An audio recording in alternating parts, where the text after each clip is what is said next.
तो भाई अगर आप खलीज में रहते हैं और आपकी पूरी ज़िंदगी वहाँ पर हो गई है और आपने बैक होम अपने कोई एसेट्स नहीं बनाए, लाइक आप पाकिस्तानी हैं, हिंदुस्तानी हैं, बांग्लादेशी, जहाँ से भी आप बिलोंग करते हैं, अगर आपने अपने पीछे पाकिस्तान में, इंडिया में, बांग्लादेश में अपनी प्रॉपर्टी, आपने कोई ऐसे एसेट्स या कोई ऐसे बिजनेस सेट नहीं किए, तो ये वीडियो आपके लिए बहुत स्पेशल है। और उन तमाम लोगों के लिए भी कि जो अब खलीज में रहते हैं और वो समझते हैं कि बस हमारा जीना मरना सब कुछ इधर ही है।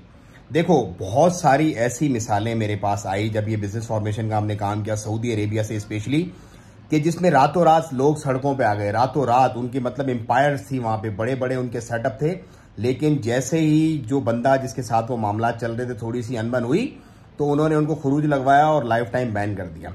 मतलब सऊदी अरब में तो अन्य वाह है, लेकिन ओमान की भी एक ऐसी जाती मिसाल जो बहुत सारे लोग जानते हैं।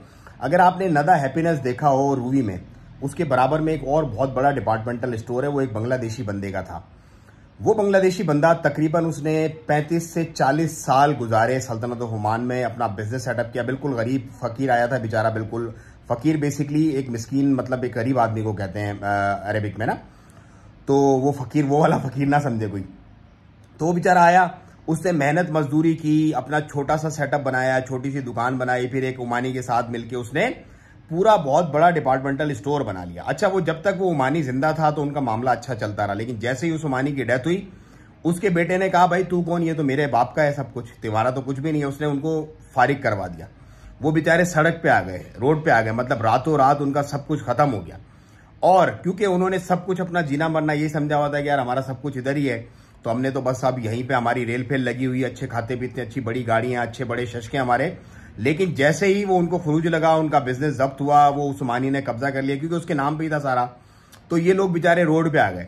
तो आप अगर रहते हैं खलीज में तो भाइयों मेहरबानी करो, आप कमाओ जरूर, शशके अच्छी जिंदगी भी गुजारो, लग्जरी लाइफस्टाइल भी, लेकिन पीछे अपने बच्चों के लिए कुछ प्रॉपर्टियां, कुछ प्लॉट, कुछ ऐसी इन्वेस्टमेंट्स गोल्ड की या कोई अपना म्यूचुअल फंड्स की या फिर किसी अपना स्टॉक वगैरह की जरूर करके रखो, कि कल को खुदा ना खास्ता कोई बुरा वक्त आपके ऊपर आ जाता है, कोई आपके साथ डिच हो जाता है, कोई आपके साथ जो है वो बुरा काम हो जाता है, तो आप उसको भरपाई कर सको, वापसी आके कम से कम अपने मुल्क में अपने बच्चों के साथ इज्जत की जिंदगी गुजार सको।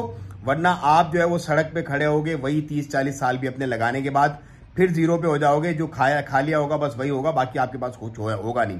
तो ये एक एडवाइस है, ये एक तमाम उन लोगों के लिए जिसमें समझने वालों के लिए निशानी है कि भाइयों ऐसा काम जरूर करो। जहां भी अच्छा पैसा कमा रहे हो, थोड़ा थोड़ा पैसा अपने मुल्क, अपने शहर के अंदर, अपने हाथ की प्रॉपर्टी पे जरूर लगाओ।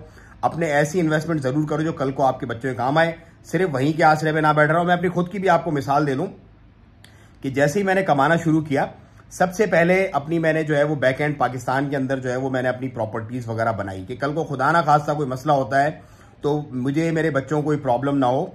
और रेंटल कुछ प्रॉपर्टीज बनाई, फिर इसके बाद कुछ इन्वेस्टमेंट्स की, स्टॉक्स में, म्यूचुअल फंड्स में, फिर जमीनों में, इस तरह से। ऑफ कोर्स हमने थोड़ा सा डाइवर्सिफाई किया, हम इंग्लैंड में भी अपनी इन्वेस्टमेंट की अल्हम्दुलिल्लाह, सऊदी अरब की तरफ जो है कुछ मामलात बनाए। लेकिन बेहतर यह है कि आप अपनी जो इन्वेस्टमेंट्स हैं उसको डाइवर्सिफाई रखो, एक जगह पे एक कमाई के ऊपर मत बैठो। तो एक एडवाइस है, अगर अच्छी लगे तो ज्यादा शेयर करें। दुआओं की दरखास्त। अस्सलाम वालेकुम व रहमतुल्लाह।